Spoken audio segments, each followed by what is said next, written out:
Wait a minute. Here we are still colonized today. What about back in the day?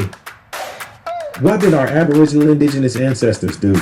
And what would they do today? Brother, that's what we are here to find out. So let's get started. Welcome to Aboriginal, Indigenous, Autochthonous Cultures of the Western Hemisphere. Aside from our greetings of Halito from the Choctaw Nation, we also respectfully greet a few of our other indigenous nations, since this video goes out to all indigenous nations of Turtle Island, aka North America place name, Talaji or Cherokee, Oseo, Sioux, Han to the sisters, and How to our brothers, the Navajo, Yak-E, meaning it is good, and to the Ishitata or Creek, Hinchke.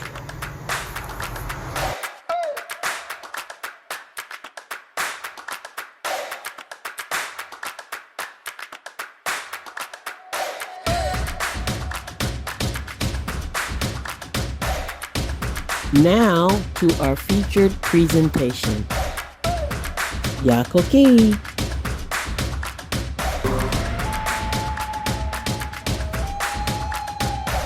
Remember when our elder ancestors of lifetimes told us that an age of darkness would befall our people for many moons and many generations, that the prepared and strong among us would survive as lessons learned, not feared. The strong will move onward in our journey of expanded awareness of self with a great spirit, meaning not strong as in physical strength, but as the self-aware, not fully assimilated, but wise in discernment and awareness, outwitting and avoiding the deceptions and traps of the colonizers, thereby leaving earthly struggles behind, as there would be no more lessons to be learned at this point and our phase of the journey. Remember, a glimpse of a past lifetime. Remember, as children, sitting around the spirit, flame, and fire of our ancient elder guides. We asked, what kind of a monster spirit would invade, murder, steal, and take over the lands of Earth Mother without the consent of our people, the masses of autochthonous people of Yakni, Ilumpa, this land? What kind of a monster spirit would come guised as kindly men and women with smiling, pale faces? Even some that look similar to us would come to take and occupy, and, in the multi-millions of souls, viciously slaughter the flesh holders of all those countless spirit minds. Ask yourself that good question. What kind of a dark black monster spirit systematically demolish living places of others, making them unlivable? What kind of perversion of nature forced the ones that survived the massacres into brutal assimilation, forced experimentation, and mind control? Who stays in occupation of places other than their own, holding the Aboriginal Indigenous people hostage under great threat of violence, captivity and life draining, man-made cages, or laboratory stone walls, unless they are either bribed to turn against their own, conform to a perverted European culture, or conform to the colonizer's foreign rules and his foreign European Roman laws. Always under the threat of bodily disease, fear, and senseless physical and mental torture before the ultimate transformation. This is when the flesh body finally drops, lifeless. Spirit escapes and makes its journey, returning to the greatest of spirit, not completing its seasonal lesson and purpose in the great cycle. The names and nature of these black monstrous types of spirit holders are called, interchangeably, weak politicians or pile of trictions, since they are deceivers, colonizers, mankind, not a real man. Mankind is only some kind of a man that steals everything, then claim as their own, even ideas. They take and manipulate the names and places from the people they destroy and kill, then claim as their own, and call themselves great, when in reality, shows weakness. It is thought that they are called Romans because they roam about Earth Mother seeking whom and what they can destroy and then move on. Mankind went across the waters and went about the earthly lands, using tactics to fabricate and influence spirit minds of the Aboriginal indigenous masses, changing the bad perceptions about mankind, which is his real true nature, to good perceptions, which is the fiction. To do this, the colonizer achieved their goals by make-believe goodwill, eroding the truth, distorting reality with bold-faced lies, break their own rules, when convenient, eliminate anyone that has great influence, but they cannot control. Then, once they have taken over the places they took, and living among the remaining that they did not kill, they preach peace, democracy, and want everyone to love them, and hold them in high esteem as the best leaders. However, these destroyers of everything they touch claim to abide by so-called moral and ethical Roman laws they call democracy or republican forms of their foreign government. This manner of thinking and functioning is certainly a gross mental disorder. Colonizers really think that they deserve the best treatment when that good treatment was implemented by brute force and death and all manners thereof. It's all European thought, not Aboriginal, not Indigenous. Question: why do you think, when people go on vacation, most everyone pay to visit ruins? These are places that were destroyed. Who ruined them?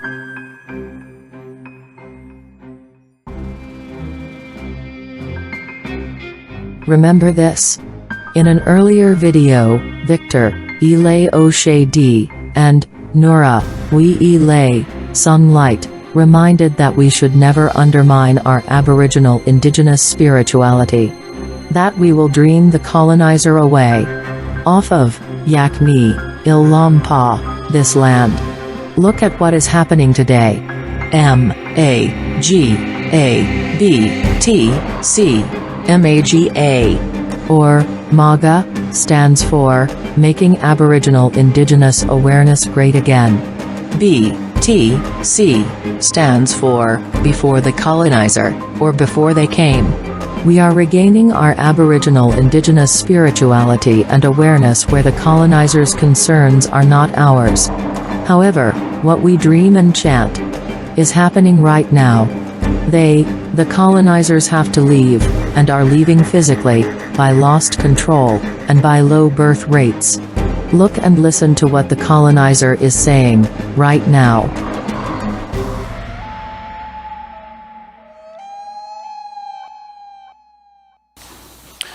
The American empire is coming to an end.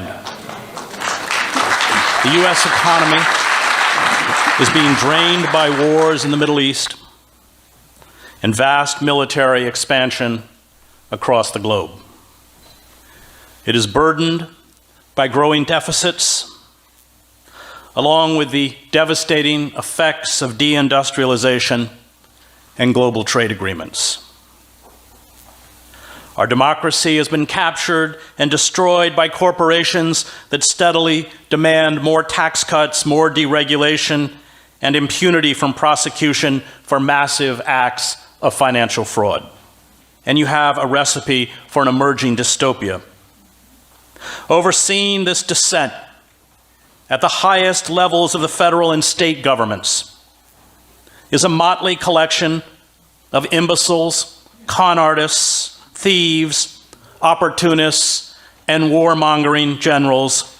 And yes, I am also speaking about the Democratic Party. The empire will limp along, steadily losing influence until the dollar is dropped as the world's reserve currency, plunging the United States into a crippling depression and instantly forcing a massive contraction of our military machine. Short of a sudden and widespread popular revolt, which does not seem likely, the death spiral appears unstoppable, meaning the United States as we know it will no longer exist within a decade, or at most 2.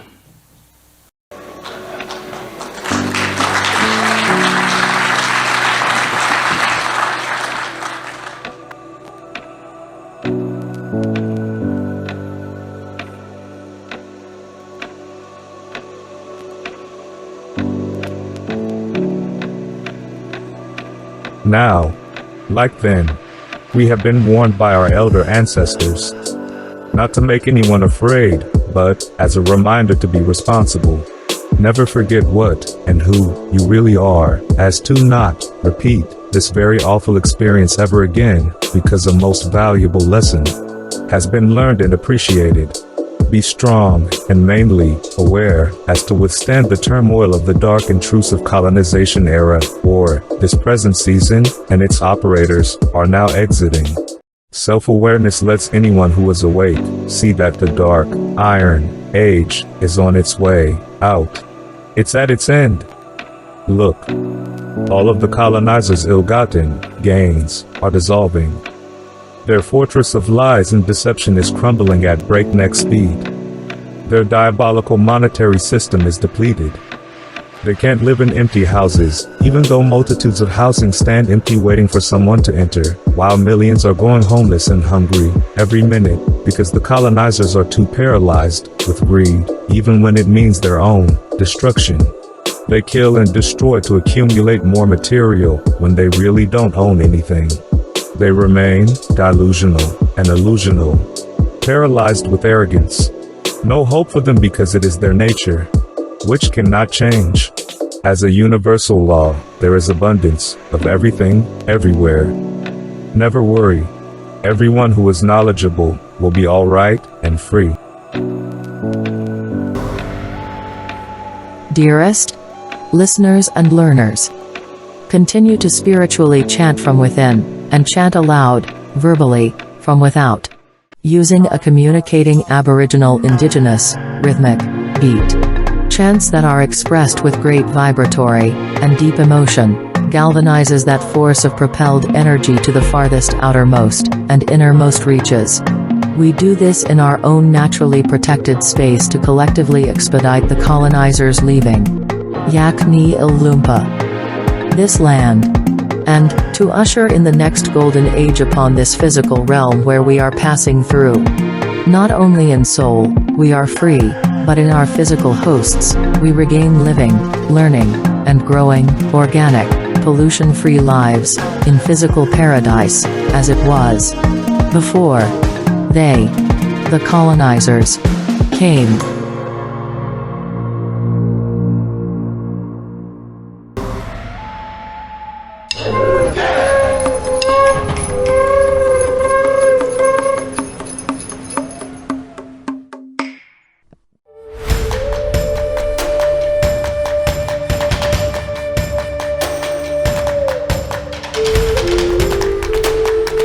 Elemental powers of the old ways, commanding undesirables, go away, erase, disappear, back across the Atlantic from which they came, far, far, far away, taking back all manners of their pollution, their destruction and pain, to stay only with them in all their nights and days. I am the elemental power of the old ways, harming nothing in their past, what the colonizers touched, never to last. Spirit essence of the old ways, commanding undesirables, fade away, erase, disappear, back across the waters from which they came, far, far, far away, locked in their own pollution of all manners, their destruction and pain, forever with them in all their nights and days. I am the essence spirit of old days. I am the essence spirit of old ways, harming nothing in their past, what colonizers touched, never to last. I am the elemental power of the old ways. I am the elemental power of the old days. I am essence spirit of old days. I am essence spirit of old ways, commanding, commanding, commanding.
Kechu Hila Anchimaka.